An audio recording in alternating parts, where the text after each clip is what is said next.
Hello and welcome to another episode of One Girl's Voice. Thank you for joining us this evening. Tonight I'm joined by Mrs. Hyacinth Muir, who is a teacher of gifted students in Henry County. She's going to share some information on gifted students and how they are classified, as well as give her opinion on the Georgia school system as a whole. So sit back, relax, and enjoy this episode of One Girl's Voice. Mrs. Muir, thank you for joining me tonight. Thank you for having me. You're welcome. We're just going to get started and share with parents a little bit of information about gifted students, how their child could be classified, and go from there. So if you could just get us started with the basics of what a gifted student is and how they are classified. Okay, well, a gifted student is a student who demonstrates a high level of intellectual or creative ability, exhibits an exceptionally high degree of motivation, and or excels in specific academic fields, and who needs special instruction and or special ancillary services to achieve a high level of levels commensurate with his or her abilities. We are also asking, how are they classified? They are classified through testing. They can do one of two tests. One which most students use, and as you know, I spent most of my years in high school. They have to be tested for mental ability, intellectual ability, creativity, and motivation.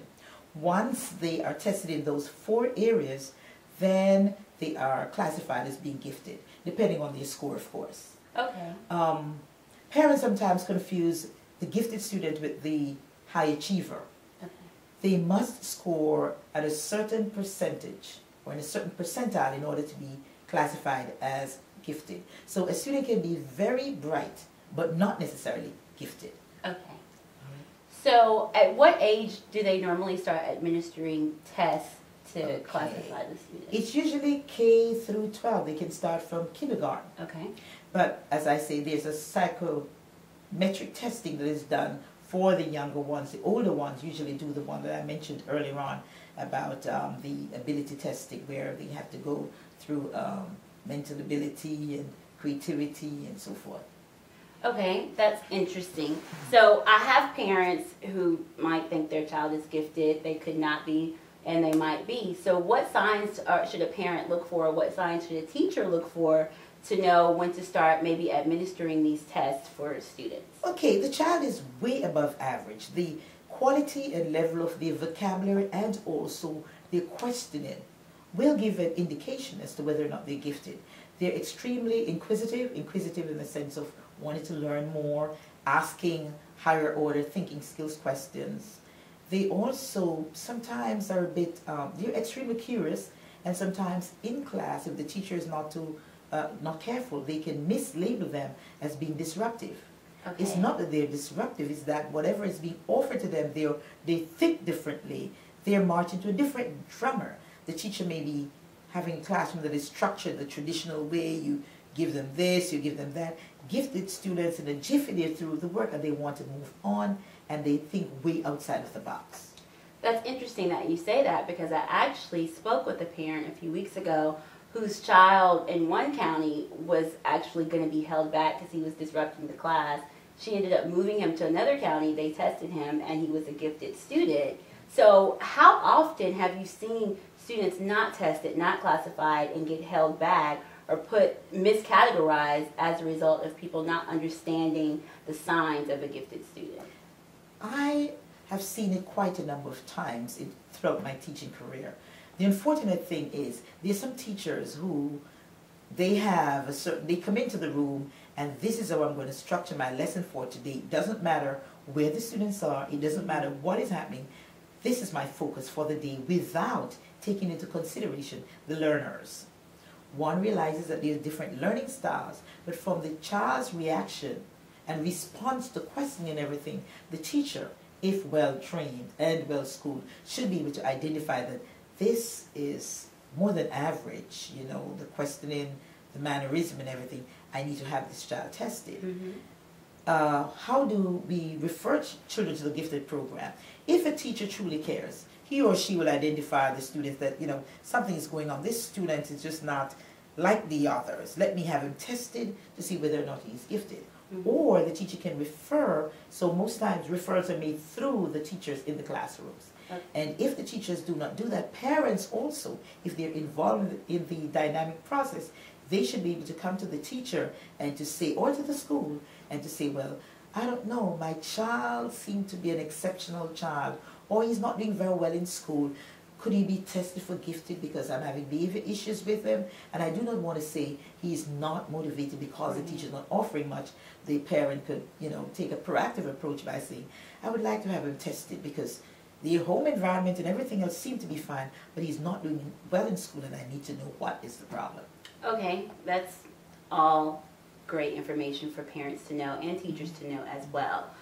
Okay, as a gifted teacher now, how do you work with the other teachers? Are you a team teacher? Are the students pulled out of the classroom to come into your class? How does the dynamics work between you and the regular ed teachers in the school? I teach regular ed, but my gifted class is separate and apart from the regular ed class. Okay. Therefore, though I follow the curriculum in terms of the requirements, what the standards are, the strands, elements, and all these jargons that we're using now in education, but for my gifted students, I allow them to go in different directions. There is differential instruction for all students, but for the gifted, most times, they like inductive, deductive reasoning. They do, sometimes they want to develop mnemonics. Most of the strategies I use for gifted would be great being used in the regular classroom as well. But whereas gifted students are intrinsically motivated, so they can just go ahead and do the work, most times with the average students or in the regular ed class, you have to do more extrinsic motivation. Right. So gifted, you give it to them and they can run with it and you come up with great creative assignments. For the regular students, it has to be assignments have to be more structured and the rubric has to be extremely detailed. While gifted, they can even help you to make the rubric because, their learning style is so much different. Right. Okay, just to, not to cut you off, but just to explain to my audience really quickly, she used two terms, intrinsic motivation and extrinsic motivation. Intrinsic motivation really falls when the student is actually motivated from within to do well in the classroom. And extrinsic motivation happens when teachers normally have to do something for the class or give them something outside in order to have motivation. So, and what she was saying is she sees intrinsic motivation more with her gifted students as opposed to her regular ed students, which I'm pretty sure you've encountered regular ed students who have the intrinsic motivation as well, but right. to a lesser extent. It's okay.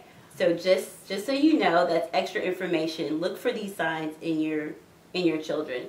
I really appreciate. Go ahead. And if I may add, gifted classes in the state of Georgia and in Henry County, they're capped at 25.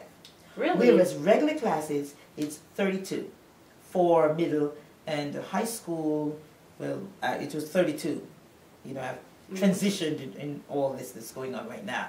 But one has to understand that even with a smaller class size, much more can be accomplished. Right. So it's unfortunate that gifted students who are intrinsically motivated have fewer in terms of the number of students in the classroom as against regular students who need more extrinsic motivation. Right. And if I may add, you were asking how can parents, how can students be placed in gifted programs?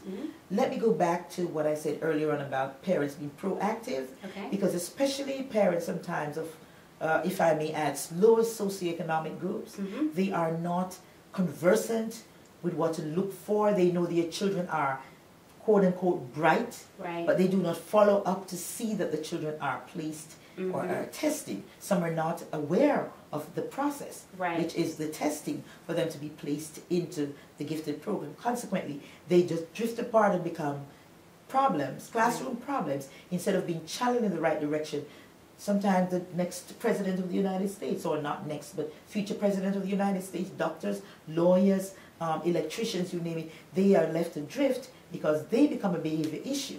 So instead of them using that creativity and becoming extremely productive, what happens is no one wants to deal with them because they have behavior issues. Exactly. So this is especially for parents who may not, be in terms of having a college degree and one of these high-powered jobs who can go in and speak and say, I need this for my child. We parents have to take a much more active role in making sure that their children are placed in the programs in which they really need to be placed in, so they can get the best of the educational process. And I completely agree as well. And I had a conversation with a special ed teacher a little while back, and she said the same thing, because with gifted students, with special ed students, with any student, you need the parental involvement, because most of the time students are motivated from their home. It starts there. So you're definitely, I'm definitely on the same track as you are.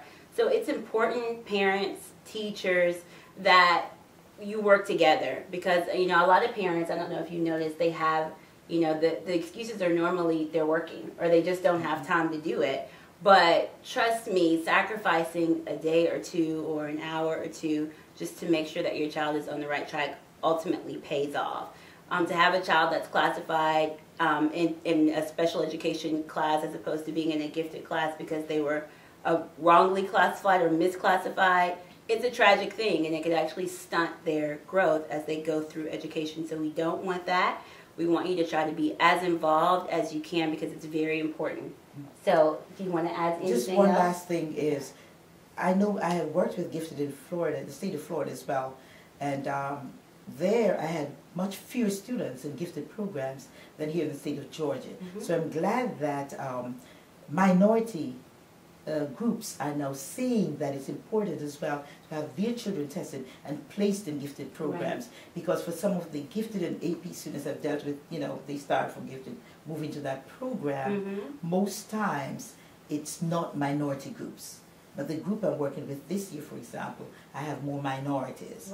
So it's very important that parents, especially parents of minority students or minority parents, should make sure that their children are placed in these programs, because too many are backing away from it, feeling it's too challenging later on in high school. They go into AP classes, it's there for everyone.